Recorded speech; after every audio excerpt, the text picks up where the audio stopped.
The face is the first thing you remember. A little girl with blonde hair, bright eyes, and a big smile. She's wearing a sparkly cowboy hat or a pageant crown. Her name was JonBenét Ramsey. And for more than 25 years, her murder has remained a haunting American mystery. It happened the day after Christmas in 1996 in Boulder, Colorado. A 6-year-old girl was gone from her bed. A strange and rambling ransom note was left behind on a staircase. Hours later, her father found her body in the basement of their own home. She had been strangled and had a skull fracture. The scene was chaotic. The investigation was, by many accounts, flawed from the start. The world watched as suspicion swirled around her parents, John and Patsy Ramsey. People pointed fingers. The media frenzy was relentless. The Ramseys insisted an intruder had broken into their home and killed their daughter. The Boulder Police Department seemed to focus almost exclusively on the family. The case became a national obsession, a tangle of conflicting theories, bizarre details, and a profound sense of unresolved grief. For decades, it has felt stuck. The evidence was picked apart, re-examined, and debated endlessly. But one piece of evidence has always stood out. A silent witness that has never been able to tell its story. DNA. Specifically, a small amount of DNA from an unknown male found on JonBenét's underwear and long johns. It didn't match her father, her brother, or anyone in her family. It didn't match anyone in any criminal database. It was a ghost, a genetic fingerprint with no face, no name, no history. It was officially labeled Unknown Male 1. And for years, that's where the trail went cold. This DNA was the single most powerful piece of evidence pointing to an intruder, yet it led nowhere. The question has always been the same. Who is Unknown Male 1? Now, technology might finally have an answer. A new method of DNA analysis, one that has cracked some of the coldest cases in history, is offering a glimmer of hope. It's called investigative genealogy, or familial DNA searching. It's the same technology that caught the Golden State Killer after 40 years of terror. And it could, just possibly, give a name to the ghost in the JonBenét Ramsey case. But it's not simple. It's not a magic button. It's a complicated, expensive, and controversial process. And it forces us to ask a difficult question after all this time. Are we finally ready to find the answer? To understand why this new technology is so important, we have to understand why the old technology failed. For decades, law enforcement has relied on a system called CODIS. Think of CODIS as a massive national library of fingerprints, but for DNA. When police collect DNA from a crime scene, they create a profile from it. This profile isn't the person's entire genetic code. It's more like a unique barcode, focusing on about 20 specific locations in the DNA. Then, they upload this barcode to the CODIS database. The system searches for an exact match. It's a very simple, direct comparison. If the person who left the DNA at the crime scene has ever been arrested and convicted of a serious crime, their DNA barcode is likely already in CODIS. If there's a match, the system flags it. It's called a hit. Police get the person's name, and they have a powerful lead. This system works well, but it has one huge limitation. It only works if the perpetrator is already in the system. You are only looking for a one-to-one match. It's like having a suspect's fingerprint, but only being able to compare it against a collection of known criminals' fingerprints. If your suspect has never been arrested, you'll never find a match. This is exactly what happened in the JonBenét Ramsey case. The DNA of Unknown Male 1 was converted into a CODIS profile. Investigators have run that profile against the database over and over again for years. They've checked it against state databases and the national database. Every single time, the result has been the same no match. What does that mean? It means that whoever left that DNA has likely never been convicted of a crime that would require their DNA to be submitted to CODIS. He could be a neighbor, a family friend, a drifter. He could be anyone who has managed to stay off law enforcement's radar. So, for years, the DNA just sat there. It was a dead end. It proved someone else was there, but it couldn't tell us who. The most promising piece of physical evidence was effectively useless. It was a lock without a key. Then, everything changed. The key wasn't found, it was invented. And it came from a place nobody expected: the world of hobbyist genealogists and people curious about their ancestry. People have always been fascinated by their family history. For years, this meant digging through dusty records, looking at old census data, and traveling to courthouses. Then came the internet, and consumer DNA testing companies like Ancestry DNA and 23andMe. And suddenly, for about $100, you could spit in a tube, mail it in, and get a detailed report about your ethnic origins, and more importantly, a list of genetic relatives. These services work differently than CODIS. They don't just look at 20 locations in your DNA. They look at hundreds of thousands of locations called single nucleotide polymorphisms, or SNPs. This creates a much richer, more detailed profile, and their goal isn't to find an exact match. Their goal is to find partial matches. They look for long, shared stretches of DNA that indicate you and another person in the database share a common ancestor. The more DNA you share, the more closely you are related. The system can tell you if someone is your brother, your first cousin, or even your fourth cousin.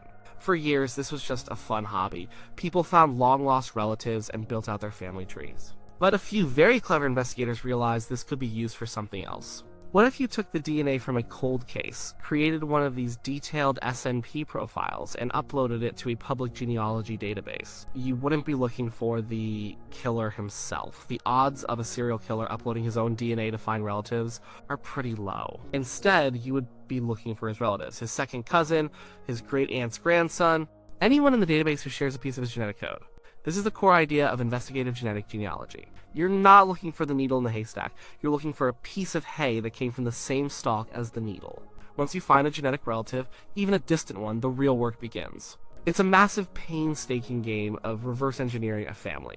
Genealogists working with law enforcement take the matches, say, a third cousin on one side and a fourth cousin on another, and start building family trees for them. They go backward in time, using public records like birth certificates, death certificates, and census data to find the common ancestors. Who were the great-great-grandparents that both of these relatives share? Once they find those common ancestors, they start building the family tree forward. They trace every single descendant down to the present day.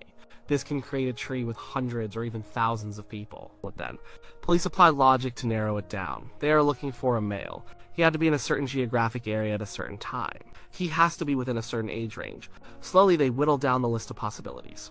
Maybe they end up with a small group of brothers or a few male cousins. At that point, it becomes a traditional investigation. Police might discreetly follow a person of interest and wait for them to discard something with their DNA on it, like a coffee cup or a cigarette butt. They collect this abandoned DNA and test it directly against the DNA from the crime scene. If it's a match, they have their suspect. This process sounds like science fiction, but it's very real. And it was used to catch one of the most notorious serial killers in American history, the Golden State Killer. For over 40 years, he was a phantom who haunted California. He was responsible for at least 13 murders and more than 50 rapes between 1974 and 1986. He was a meticulous, brutal predator who terrorized entire communities. He left DNA at multiple crime scenes, but he was never in CODIS. For decades, the case was ice cold. Then, investigators turned to genetic genealogy. They took a DNA sample from one of the crime scenes and sent it to a lab that could create the detailed SNP profile. They then uploaded that profile to a public genealogy website called GeneMatch. GeneMatch is a site where people who have tested at different companies like Ancestry and 23andMe can upload their data to find even more relatives. They didn't get a close match, they got distant cousins, third, fourth, fifth cousins. A team of investigators led by the now famous genealogist Barbara Rae-Venter started building trees. It took months of relentless work. They built a massive family tree that eventually pointed them toward a man named Joseph James D'Angelo, a former police officer living a quiet life in a Sacramento suburb. Investigators put D'Angelo under surveillance. They collected his DNA from the door handle of his car and from a tissue he threw in a trash can. They tested it. It was a perfect match to the crime scene DNA. In 2018, the ghost who had terrorized California for decades was finally arrested. He was 72 years old. The arrest of the Golden State Killer changed everything. It proved that this new tool could solve cases that were considered unsolvable. Since then, investigative genetic genealogy has been used to solve hundreds of cold cases, identifying murderers and rapists who thought they had gotten away with their crimes forever. So, could this be the key for the JonBenét Ramsey case? Could they take the DNA from Unknown Male 1, upload it to a site like GeneMatch, and find his family? The answer is yes, maybe. But it's a lot more complicated than it sounds. The first and biggest hurdle is the DNA itself. The sample of Unknown Male 1 DNA is not perfect. It's what's called touch DNA, meaning it was likely left behind from skin cells. It was found on her clothing, which means it's also mixed with JonBenét's own DNA. And after decades of testing, the sample is very small. To perform genetic genealogy, you need a certain amount and quality of DNA to generate that detailed SNP profile. The old CODIS profile only uses 20 markers. The new SNP profile needs hundreds of thousands. Is there enough of the Unknown Male 1 sample left? Is it high enough quality to separate it from JonBenét's DNA and create a usable profile? This is a huge technical question.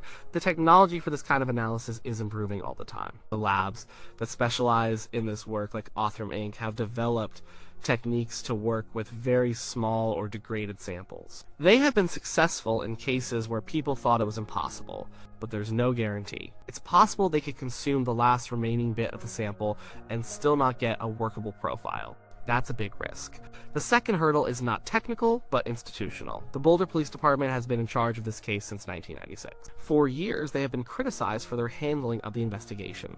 And for years, they have been resistant to using outside help or new technologies. John Ramsey, JonBenét's father, has publicly pleaded with the governor of Colorado to take the case away from the Boulder police and hand it over to an independent agency that would use genetic genealogy. He, and many others, believe the department is too committed to the theory that the family was involved and is unwilling to pursue the intruder theory with the best tools available. In late 2022, the Boulder police did issue a statement. They said they were working with the Colorado Bureau of Investigation and the FBI. They acknowledged the existence of the new technology and said they were looking into how it could be used. But for many, this felt like too little, too late. There's a sense of frustration that this hasn't been pursued more aggressively. Why the hesitation? Part of it might be a simple bureaucratic reluctance to change. The police departments are often slow to adopt new methods. Part of it might be about control of the case and the narrative. And part of it could be a legitimate concern about the evidence.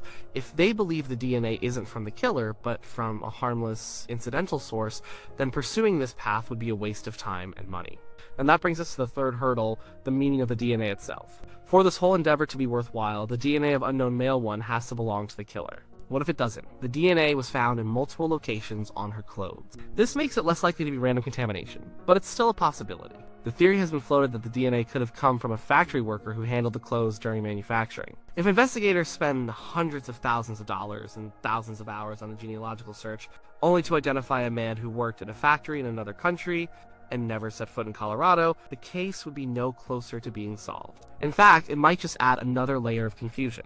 Before committing to this process, investigators would have to be very confident that the location and nature of the DNA strongly suggest it was left during the commission of the crime. Most experts who have looked at the case believe it is highly relevant, but it's a question that has to be considered. Let's imagine they decide to move forward. They send the sample to a specialized lab. The lab is able to generate a good, clean S&P profile for unknown male 1. They upload it to GAD Match or Family Tree DNA, the two main sites that cooperate with law enforcement. And they get a hit. A list of relatives, maybe a handful of second and third cousins. What happens next? A team of genealogists would begin the painstaking work of building the family trees. This isn't a quick process. It can take months, sometimes years. They would be digging through public records, newspaper archives, and social media. They would slowly piece together the family of unknown male 1. Eventually, they would build the tree down to a list of potential candidates. So let's say they narrow it down to 3 brothers who lived in the Boulder area in the 1990s. The police would then take over. They would investigate these 3 men. Did any of them have a criminal history, even for minor offenses? Did any of them know the Ramseys? Did anything about their life stories raise red flags? Then, they would need to get a DNA sample for a direct comparison. They would do it secretly. They'd follow one of the brothers and grab a soda can he throws away.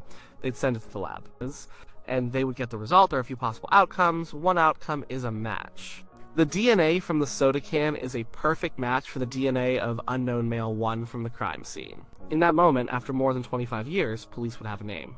They would have their suspect. The intruder theory would be proven correct. John and Patsy Ramsey, who died in 2006, would be, in the eyes of the public, fully exonerated.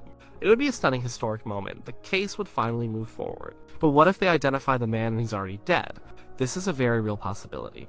The crime happened a long time ago. If the killer was, say, 30 years old in 1996, he would be in his late 50s today. But he could have been older. He could have died of natural causes, or in an accident years ago. If that's the case, there would be no trial, no conviction, but there would be an answer. The case would be closed. The mystery would be solved. For the family and for the public, that would still be a form of justice. There's another, more complicated outcome. What if the DNA doesn't lead to a viable suspect? What if the family tree is too large and tangled to narrow down? Or what if the person they identify has an airtight alibi or is clearly not the killer? Or what if the DNA is in fact traced back to that factory worker? In that scenario, the case would be right back where it started. The intruder theory would be weakened. The cloud of suspicion might drift back over the family. It wouldn't prove they were guilty, of course. The absence of evidence is not evidence of guilt. But it would be a major blow to the idea that an unknown man was in the house that night. And this might be part of the fear. For all sides, there is a risk. For the Ramseys, there is the risk that their best piece of evidence pointing away from them could be neutralized. For the Boulder police, there is the risk that they could be proven spectacularly wrong, that the killer was a total stranger they never even looked for, while they spent years focused on the parents. There are also privacy concerns. When a person uploads their DNA to a genealogy site, they don't just put their own genetic information online. They expose their entire family. Their siblings, parents, cousins, and distant relatives are all now part of a network that can be searched by law enforcement. Most people who use these sites are not thinking about cold cases. They are looking for their ancestors. The debate is ongoing. Is it fair that one person's choice to explore their family tree can lead police to their third cousin who committed a crime? Most people seem to agree that solving violent crimes like murder and rape outweighs these privacy concerns, especially when the databases being used are public and users have to opt in to allow law enforcement matching. But it's still a complex ethical question. So where does that leave us? We are at a crossroads. The JonBenét Ramsey case is a story that has been frozen in time, and for the first time, there is a real, tangible method that could thaw it out. The science exists. The experts who know how to do this work are ready. The public is watching. It won't be easy. It requires money, expertise, and a police department willing to embrace it fully. It requires a bit of luck. The DNA sample has to be good enough. And it requires courage, because the answer, whatever it is, will reshape a story we have been telling for a generation.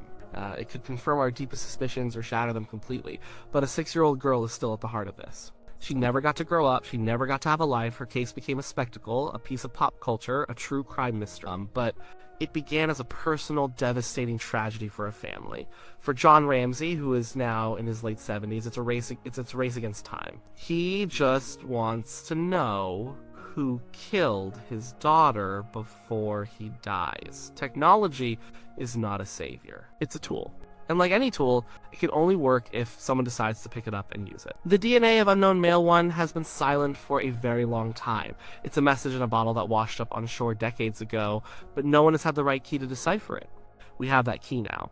The question is no longer if we can read the message. The question is if we will.